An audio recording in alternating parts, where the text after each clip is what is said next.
Simply Financial with Christopher Calandra, Certified Financial Planner, is an innovative, comprehensive, informative, and cutting-edge podcast that discusses financial topics ranging from personal finance, economics, politics, and personal growth. Simply Financial will cover intriguing and thought-provoking questions so that the listener can simply increase their financial IQ. Welcome to the Simply Financial podcast. I am your host, Christopher Calandra, and this is episode number 25, and we are in season number 2. The title of today's episode is Become a Millionaire Through Retirement Plan Investing.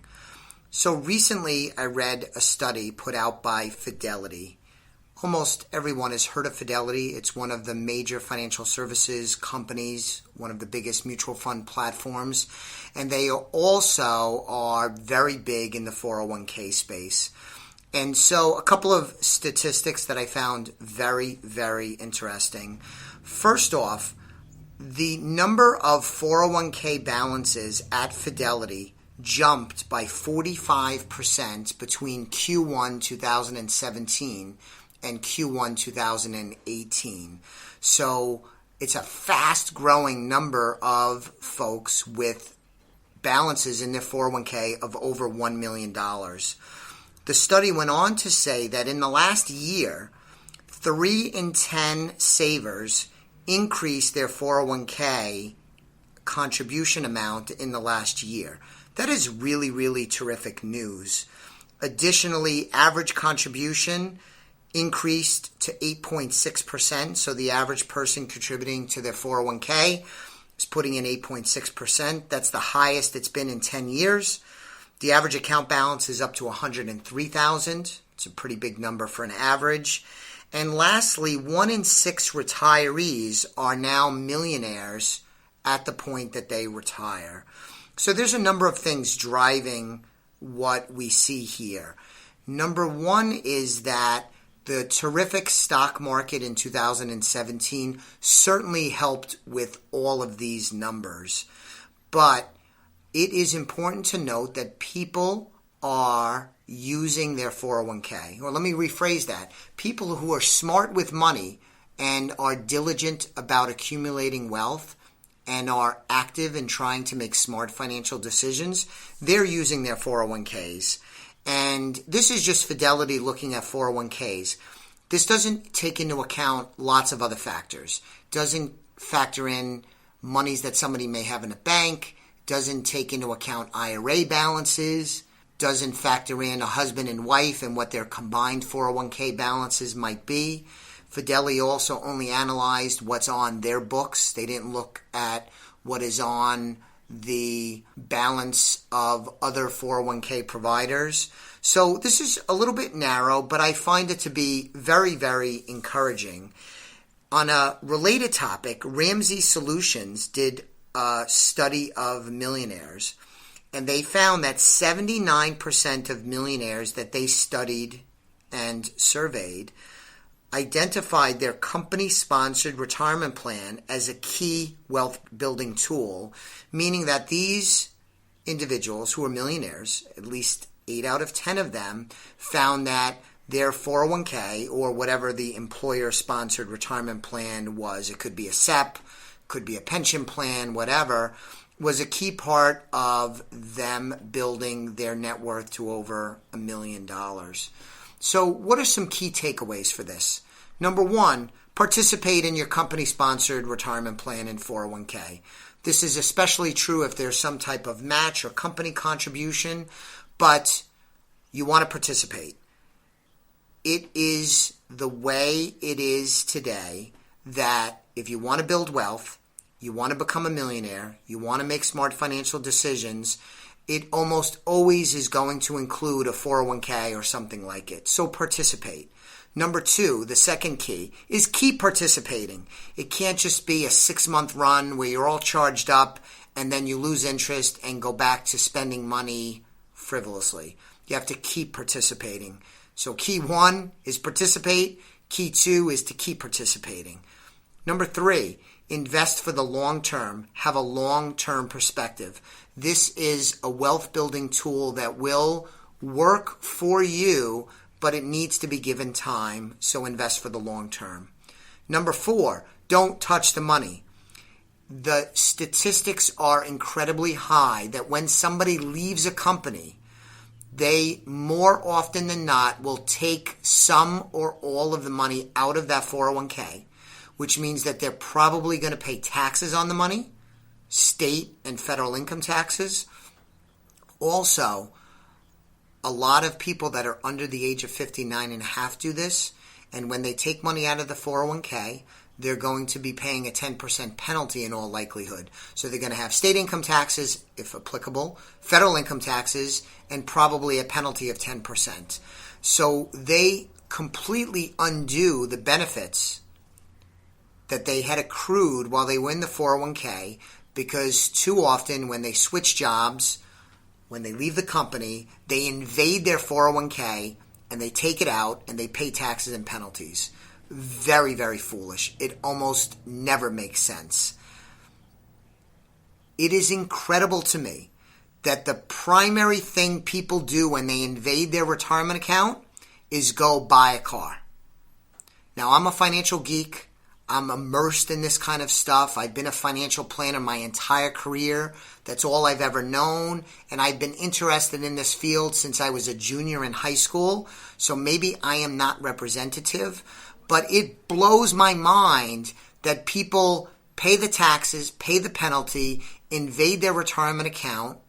They're basically sacrificing their financial future so that they could go buy a car that they probably cannot afford, that they probably can do without, and they're putting money that was probably growing and appreciating and building wealth, and they pay the taxes, pay the penalty, and throw the money into a depreciating asset, because we all know cars go down in value. It's crazy. So key number 4 is don't touch the money. Also, far too many people borrow against their 401k. That is a bad idea on lots of levels. It is a good tool to have in the toolbox. In some instances, it can come in handy, but taking out loans willy-nilly is another way that you are undermining your financial future and contributing to having your 401k not work as hard as it might otherwise work for you. So loans are a bad idea. Number 5, time in the market is more important than timing the market. This is related to the key number 3, but remember that by being in the market, time in the market over your working career, maybe you start at 21 or 25 or 30, could be 35, 40, doesn't really matter, but the time that you have in the market, investing, letting time do its thing, and adding to it, contributing. You're putting money in out of every paycheck. Hopefully your company is contributing on top of what you put in. That will do wonders in getting you to the point where you're one of the 6 retirees in America that are millionaires. You want to be one of the 157,000 people at Fidelity that have a balance of over $1 million. You want to start early. You want to contribute more over time, and you want to contribute consistently over your working career. Those are really basic ingredients to be successful. It's not rocket science. I'm sure if you're listening to this, you might have heard one or more of what I've talked about before, but it is so unbelievably important. The importance of it cannot be overstated. Give you some quick illustration, especially for millennials, and I know I have an increasing number of millennials who are clients and listeners of this podcast. If you're 30 years old and you save $375 a month into your 401k, and again, please know, I'm saying 401k, but it could be a SEP, could be an IRA, could be a pension. I'm just using 401k as a general term, but it doesn't have to specifically be a 401k. Any retirement account will do. So you're 30 years old, save $375 a month, and you do that through age 65. If you're able to capture a 9% annual rate of return, now if you look at the stock market over the long term has averaged a little better than that, between 10 and 11%. There are times the stock market over a 10-year period has performed less than that. So please take the 9% as representative. I cannot guarantee the 9%, but I think it's good for this illustration. But 30 years old, save $375 a month, and you do it every month through age 65, and your average return is 9%, that will grow to $1.1 million. Now, $375 a month, for some people, some of the time, maybe be an extraordinary amount of money.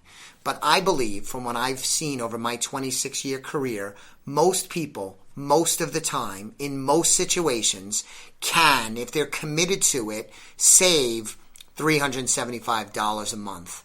Now, for many Americans who work for good companies, small, medium, and large, the company is often contributing.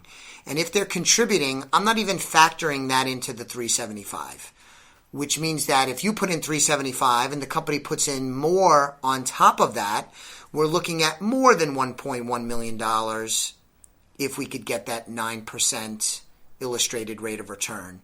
Or we could say, depending on your company match, if you put in less and then you figure out what the match is and that combination gets you to $375, there you are at age 30, easily with just doing $375 a month, you should be over $1 million at age 65. That doesn't even factor any other investing you do, doesn't count real estate, bank assets, other investments, doesn't factor in inheritances you might get. It also doesn't build in the fact that you're very likely to earn more money as you move along and get older than 30 years old. So that is a really empowering statistic. Granted, if you don't do anything and you start at 40, you have to put in more money to get to $1.1 million. Common sense. You wait till 50. If you haven't done anything until 50, you can still become a millionaire. It just will be harder because you have less time in the market.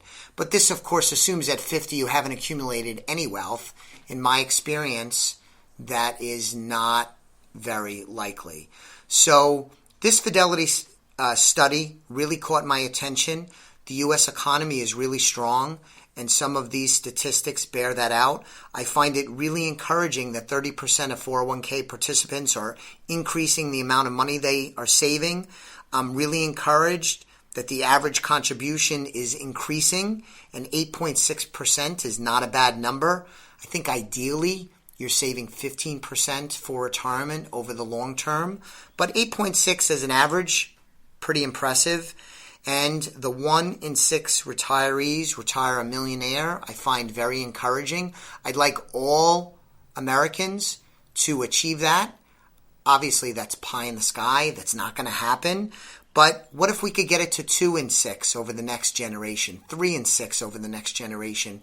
We can do it if individuals take personal responsibility, work with a trusted advisor, be diligent and careful about making smart financial decisions consistently, year in and year out. It is very, very attainable.